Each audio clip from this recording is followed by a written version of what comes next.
Halo teman-teman, kelompok AK58 di sini. Dan kali ini kita akan berbagi informasi mengenai UMKM.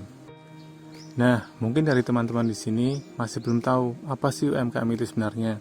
Lalu, gimana sih sebuah usaha itu bisa dikatakan sebagai UMKM? Kemudian, apakah perlu juga sebuah laporan keuangan dalam pencatatan keuangan UMKM itu? Dan seberapa penting sih pencatatan laporan keuangan bagi UMKM? Pasti teman-teman juga penasaran kan gimana caranya membuat pencatatan yang simple dan mudah untuk diaplikasikan. Simak penjelasan berikut ya.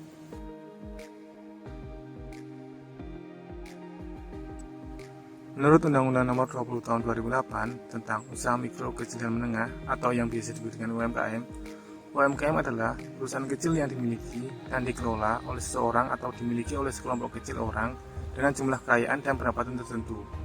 Walaupun sebutannya mikro, kecil, dan menengah, peran mereka sangat besar loh teman-teman di negara kita dalam memacu pertumbuhan ekonomi di Indonesia. Berdasarkan data BPS, jumlah UMKM di Indonesia saat ini mencapai 64,2 juta atau 99,99% dari jumlah pelaku usaha di Indonesia. UMKM juga menyerap hingga 119 juta pekerja atau 97% dari daya serap tenaga kerja di dunia usaha. Dari data tersebut, Indonesia memiliki potensi basis ekonomi nasional yang kuat karena jumlah UMKM-nya, terutama usaha mikro yang sangat banyak serta daya serap tenaga kerja yang sangat besar.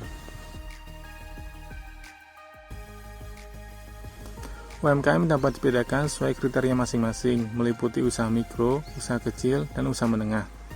Usaha kita dapat dikategorikan ke dalam usaha mikro apabila memiliki aset maksimal 50 juta dan omset maksimal 300 juta per tahun atau sekitar 1 juta per hari, dengan asumsi beroperasional aktif selama 300 hari per tahun.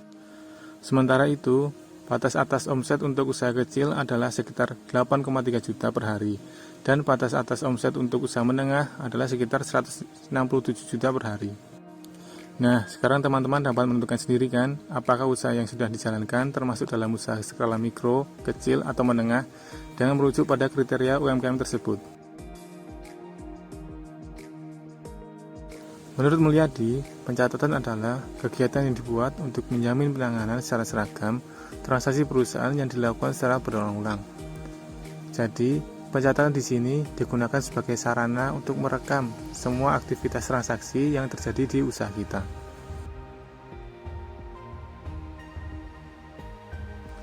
Nah, selanjutnya kita akan membahas mengenai kenapa sih pencatatan laporan keuangan itu penting bagi UMKM. Yang pertama, pencatatan dapat digunakan sebagai perencanaan bisnis. Pembukuan dilakukan untuk mengoptimalkan biaya yang dimiliki dan juga sebagai perencanaan. Jalannya usaha juga dapat dilihat dari pencatatan yang dilakukan.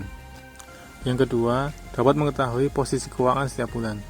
Pergerakan jumlah aset, modal, dan hutang akan terpantau apabila laporan keuangan dibuat. Ketiga, mudah untuk mengontrol biaya. Dengan adanya laporan keuangan, rincian biaya yang dikeluarkan untuk produksi dan biaya untuk operasional akan terpantau dan jelas. Keempat, mudah mendapat pinjaman dari bank. Dengan pencatatan akuntansi akan mempermudah mengajukan pinjaman ke bank untuk menambah modal.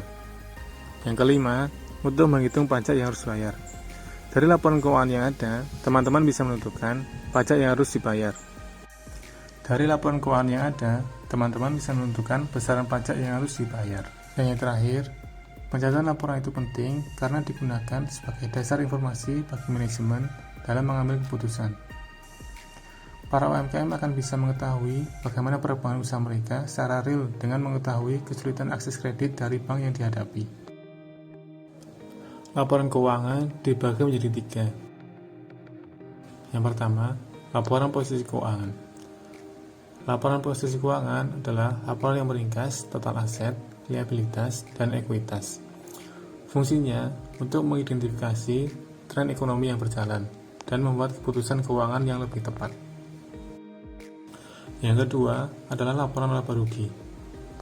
Laporan ini digunakan untuk merangkum total pendapatan dan pengeluaran yang dikeluarkan oleh bisnis.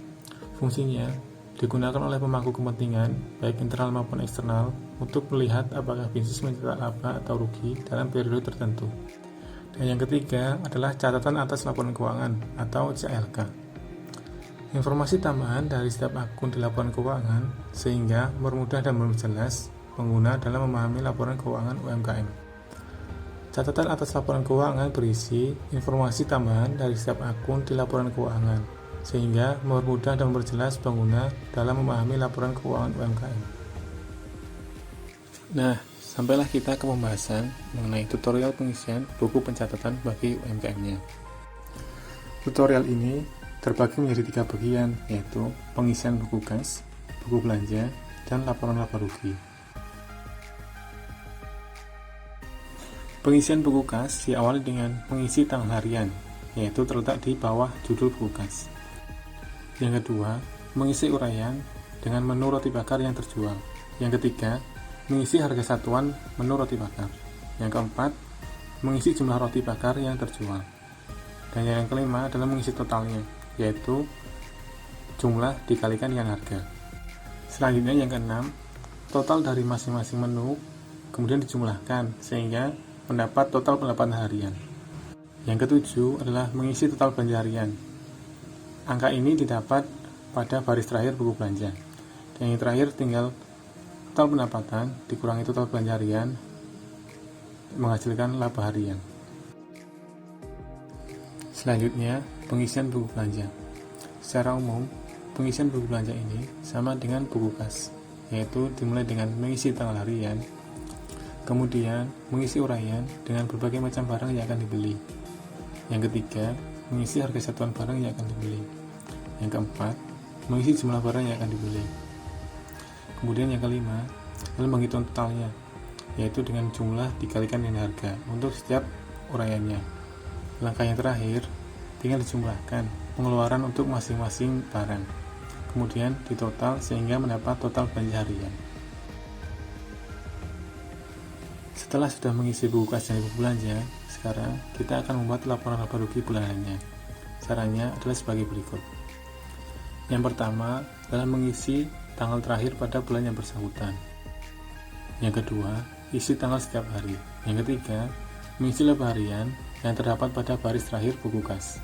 Dan yang keempat, jumlahkan laba harian sehingga mendapat total laba pada bulan yang bersangkutan. Nah, inilah akhir dari percobaan kita. Semoga apa yang kami bagikan dapat bermanfaat. Terima kasih sudah menonton dan sampai jumpa lagi.